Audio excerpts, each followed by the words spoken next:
आता पाहूयात आणखीनही महत्त्वाच्या 25 बातम्या। छगन भुजबळांनी राज्यस्तरीय समता परिषदेची बैठक बोलावली। आज सकाळी 11 वाजता वांद्र्यामध्ये बैठक होणार। पक्षांतर्गत नाराजीसह जरांगेंच्या आंदोलनाविषयी महत्त्वपूर्ण चर्चा होणार। विधानसभा निवडणुकीच्या पार्श्वभूमीवर पुण्यामधल्या साखर संकुलामध्ये बैठक। सहकार मंत्री दिलीप वळसे पाटलांच्या अध्यक्षतेखाली बैठक। राज्यामधल्या जिल्हा मध्यवर्ती बँकांच्या आर्थिक स्थितीबाबत आढावा घेणार। कल्याणच्या टिळक चौकामध्ये ठाकरे गट आणि शिंदे गटाचे कार्यकर्ते आमने सामने। अनेक कार्यकर्त्यांची दुर्गाडी किल्ल्याच्या दिशेने आगेकूच। कल्याणमध्ये घंटानाद आंदोलनादरम्यान शिंदे आणि ठाकरे गटाचे काही कार्यकर्ते पोलिसांच्या ताब्यात। कोणताही अनुचित प्रकार घडू नये यासाठी पोलिसांचे प्रयत्न।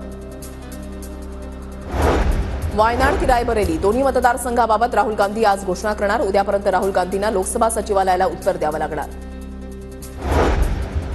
मुंबई पदवीधर आणि शिक्षक मतदारसंघासाठीचे मतदान 26 जून रोजी पार पडणार। निवडणूक प्रशिक्षण घेताना प्रत्येक जबाबदारी दक्षतापूर्वक पार पाडा, निवडणूक अधिकाऱ्यांच्या सूचना। मुंबईसह राज्यामध्ये म्हाडाची 13,000 घरांसाठी बंपर लॉटरी। मुंबईसह पुणे, कोकण, छत्रपती संभाजीनगर, नाशिक, अमरावती, नागपूर शहरामध्ये म्हाडा घरं उभारणार। म्हाडाच्या मुंबई मंडळाच्या 173 दुकानांसाठी 27 जूनला ई लिलावातून मुंबई मंडळाला किमान 125 कोटी रुपये मिळण्याची शक्यता। मागील 4-5 वर्षांमध्ये दुकानांची विक्री नाही। कोकण मराठवाड्यामध्ये हवामान विभागाचा येलो अलर्ट। राज्यामध्ये मान्सून रखडल्यानं विदर्भातील तापमानामध्ये वाढ। पावसाअभावी मुंबईतले धरण क्षेत्र तहानलेली।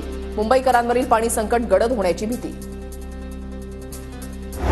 मुंबईत पाण्याच्या नियोजनाचा अभाव। बोरिवलीमध्ये अर्धा तासच पाणी। म्हाडा कॉलनीमध्ये कमी दाबानं पाणी, तर बीडीडी चाळीमध्ये अनेक घरांना पाणी नाही, तर जुहू कोळीवाड्यामध्ये रहिवाशांची पिण्याच्या पाण्यासाठी वणवण। वांद्रे ते दहिसर दरम्यान वाहतूक कोंडीचा प्रश्न दिवसेंदिवस गंभीर। बीकेसी पश्चिम द्रुतगती महामार्गावर नेहमीच जाम, प्रवासी आणि चालकांना नाहक त्रास।